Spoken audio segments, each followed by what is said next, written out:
Hi there, this is Rose with Remodeling Wizards of Maryland. On today's episode, we have two topics for you.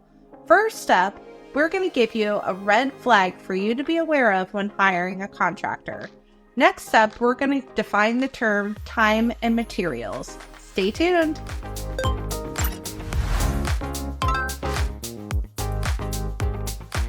Over the next few weeks, we want to highlight for you some red flags you should be aware of when hiring a contractor.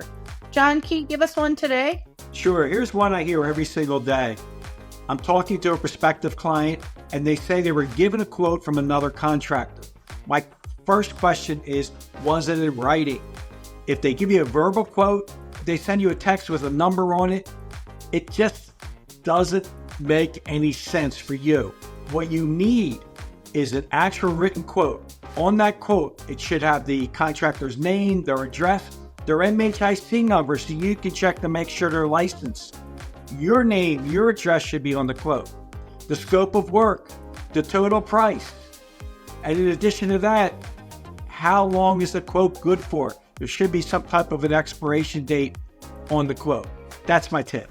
It's Terminology Tuesday, the day of the week where we pick a construction term and we talk about it. Today's term is time and materials. John, can you tell us what that means? Yeah, sure, Rose. The way the time and material works is that you hire a contractor, you pay them for their time at a predetermined hourly rate. And in addition to the time, you also pay them for the cost of materials to finish the project. One of the things I would caution you on is you get into this type of an arrangement, ask the contractor in advance if the contractor can give you an approximate amount of time that the project will take, or you may be able to talk to the contractor about putting a cap on the maximum amount of time that can be charged. Hope that helps. We hope today's episode was informative. If it was, please like, subscribe, and follow our page. We'll see you next week.